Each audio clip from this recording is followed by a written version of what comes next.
On any other day, a routine flight out of Manching, Bavaria is just another Tuesday for the folks living near the Airbus Defence and Space Final Assembly Facility. But on July 14th, 2026, the air felt a little different. This aircraft is the very first newly built Tranche 4 Eurofighter Typhoon to take flight under Germany's highly anticipated Quadriga program. And according to Airbus, it represents the most advanced fighter aircraft independently manufactured on the European continent. On the surface, this looks like a routine first flight milestone. A test pilot, in this case Stefan Auer, taking a factory-fresh airframe up for an hour-long systematic checklist to ensure the flight controls, engines, and hydraulics work exactly the way the blueprints promised. But if we zoom out and place this gray primer Typhoon within the broader context of Europe's defense landscape over the past few years, we can see that this flight carries far more weight than simply replacing a few older jets. See, Europe's tactical aviation ecosystem is currently in a state of quiet panic. The sixth-generation fighter program remains trapped in an endless bureaucratic tug-of-war over leadership, design authority, and industrial control.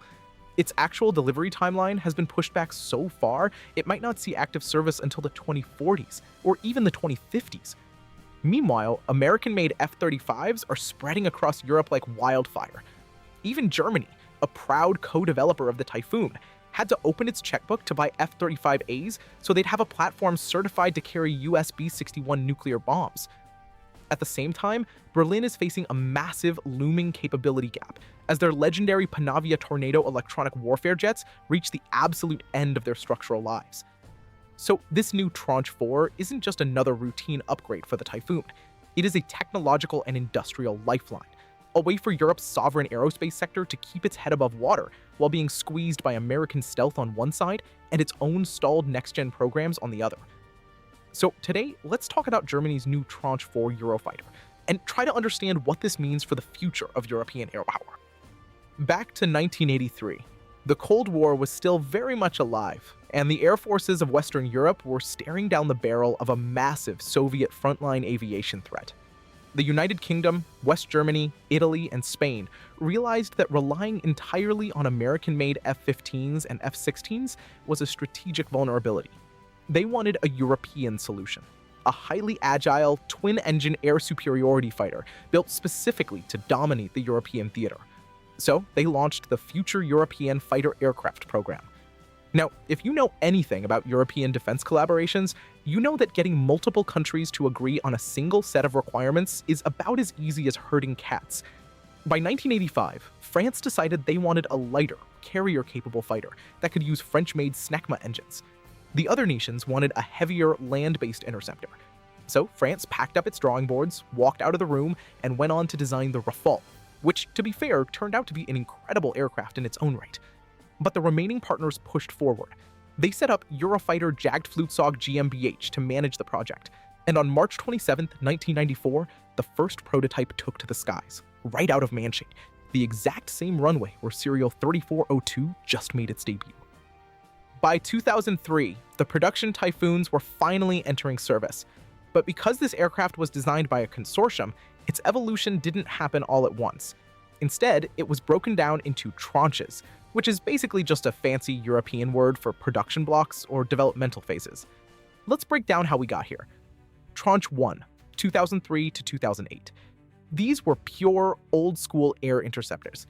They were equipped with the Euroradar Captor-M, a mechanically scanned radar. While the Typhoon's aerodynamic performance was stellar, its ground attack capabilities in Tranche 1 were almost non-existent. It was a knife fighter, designed to shoot down MiGs and not much else. Tranche 2, 2008 to 2013. This block finally brought the Typhoon into the multi-role era. It introduced upgraded mission computers, advanced air-to-ground precision munitions, and eventually integration with long-range weapons like the Taurus KEPD-350 cruise missile. Tranche 3A, 2013 to 2019. This is where the partner nations started planning for the future. On the outside, Tranche 3 looked similar to Tranche 2, but under the skin, engineers added the structural modifications, beefed up power supplies, upgraded cooling systems, and high-speed data interfaces, specifically designed to support a future Active Electronically Scanned Array, or AESA, radar. But here is the crazy part. Despite designing the aircraft to take an AESA radar over a decade ago, the core European partner fleets kept flying with mechanically scanned Captor-M radars, while American F-22s, F-35s, and F-15Es were sporting advanced solid-state radars, and even the French Rafale had transitioned to the RBE-2 AESA. The mighty Typhoon was still physically swinging its radar dish back and forth in the nose cone. That is, until now. With the Tranche 4 under Germany's Project Quadriga, the AESA radar has finally officially arrived for the Luftwaffe, and it brings with it a completely overhauled avionics suite and a mission computer that prepares the Typhoon to fight in the heavily contested, data-linked battlefields. The Tranche 4 still relies on the exact same aerodynamic foundation as its predecessors. It's got that distinctive delta wing and canard configuration, which makes the aircraft inherently unstable at subsonic speeds. Now, inherently unstable sounds like a bad thing when you're strapped into a metal tube flying at Mach 1.5, but in the fighter world, instability equals extreme agility. The Typhoon's quad-redundant fly-by-wire flight control system is constantly making micro-adjustments to the canards and wing surfaces, keeping the jet from tearing itself apart, while allowing the pilot to pull tight, high-G turns that would make other fourth-generation jets stall out. Powering this beast are two Eurojet EJ200 medium-thrust turbofan engines. Each of these power plants can crank out about 60 kilonewtons of dry thrust, and up to 90 kilonewtons with the afterburners wide open. To put that into perspective, the Typhoon has an empty weight of around 11 tons, but those twin EJ200s give it a maximum takeoff weight of over 25 tons. When the jet is flying with a typical combat air patrol loadout, its thrust-to-weight ratio is a neck-snapping 1.15 to 1. That massive amount of thrust means the Typhoon can supercruise, which is the ability to fly faster than the speed of sound without using fuel-guzzling afterburners. It can comfortably supercruise at Mach 1.5, and if the pilot decides to dump raw fuel into the exhaust, it will climb all the way up to a maximum speed of Mach 2. Add in a combat radius of about 1,390 kilometers and 13 external weapons hardpoints, and you have an incredibly lethal, high-altitude kinetic platform. It can carry a massive payload of air-to-air missiles, like the radar-guided ramjet-powered Meteor, and heavy air-to-ground ordnance simultaneously. But in modern air combat, raw speed and agility only get you so far. If you can't see the enemy before they see you, all that kinetic performance just means you'll arrive at the crash site slightly faster. And that is where the brand new radar comes in. If the airframe of the Tranche 4 is the muscle, the new ECRS Mark 1 radar is the brain. ECRS stands for European Common Radar System, and the Mark 1 variant was jointly developed by Germany's Hensoldt and Spain's Indra. This system represents a massive, generational leap over the old mechanically scanned Captor-M. The old Captor-M was a passive, mechanically steered radar. It used a single transmitter tube to send out a powerful radar beam, and physically used motors to point the radar dish in different directions. If the radar was looking to the far left, it couldn't see what was happening on the far right until the dish mechanically swung back over. It was slow, it was prone to mechanical failure, and it was relatively easy for modern electronic jamming systems to overwhelm. The new ECRS Mark I is an active electronically scanned array. Instead of one big transmitter, the nose of the Tranche 4 Typhoon is packed with roughly 1,400 individual liquid-cooled transmit-receive modules, or TRMs. Each of these tiny modules acts as an independent radar transmitter and receiver. Because they are controlled electronically by a high-speed processor, these modules can steer individual radar beams almost instantaneously without any moving parts. This means the radar can track a target in the sky, scan the ground for surface-to-air missile sites, and guide an air-to-air missile toward an enemy aircraft, all at the exact same fraction of a second. But the European engineers didn't just build a standard fixed-panel AESA radar like you'd find on an F-35 or an F-22. They did something incredibly clever and uniquely European.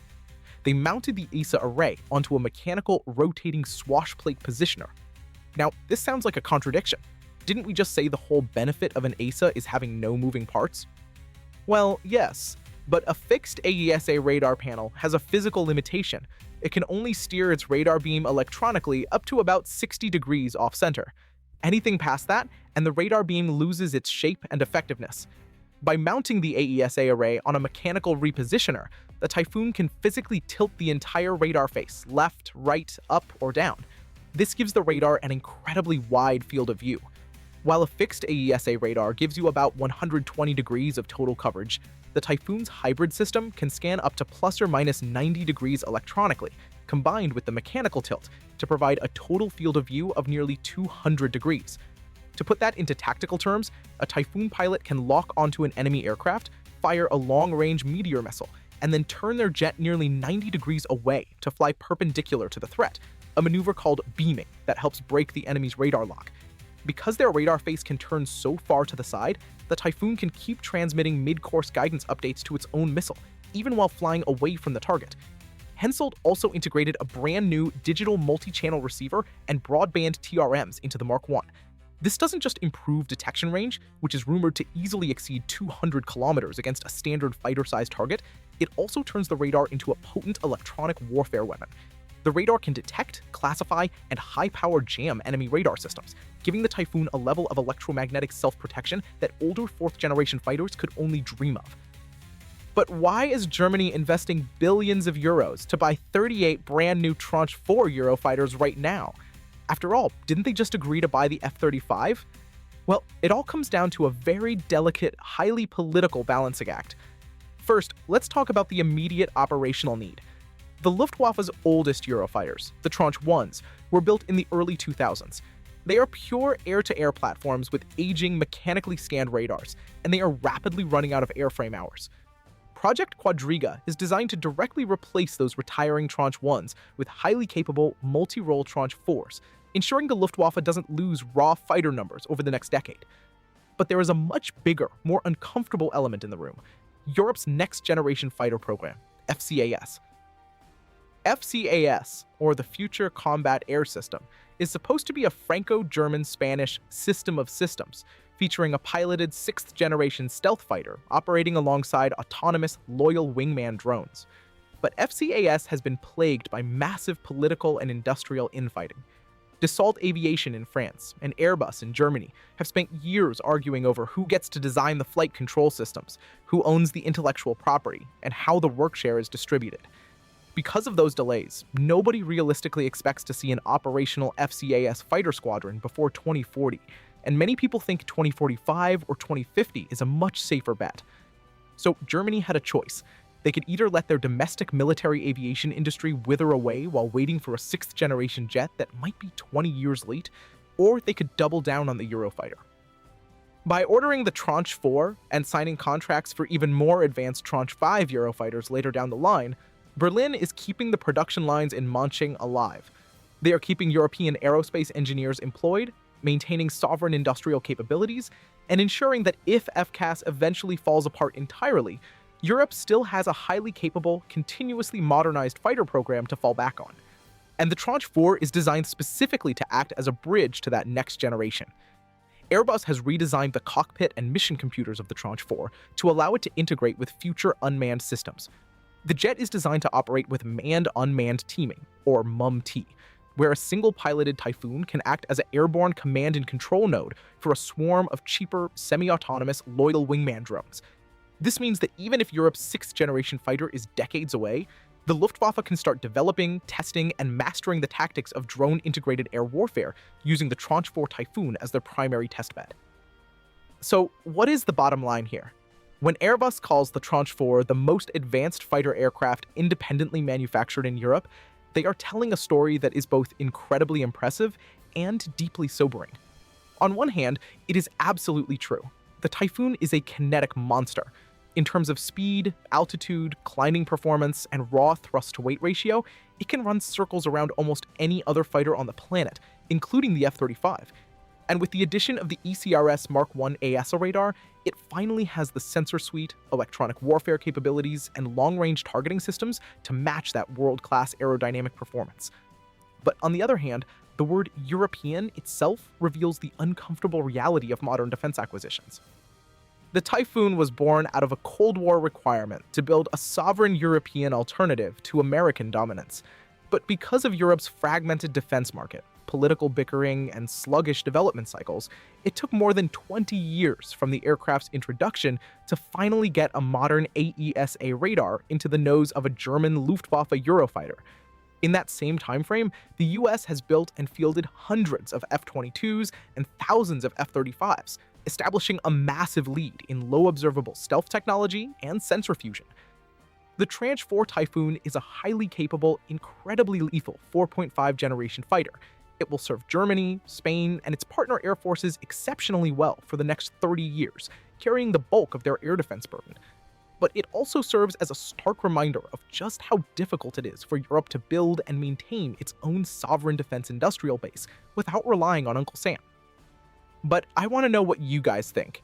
Is the Tranche 4 Eurofighter the ultimate 4th generation plus fighter? Or has Europe's slow developmental cycle left it in the shadow of modern 5th generation stealth? Let me know your thoughts in the comments below down.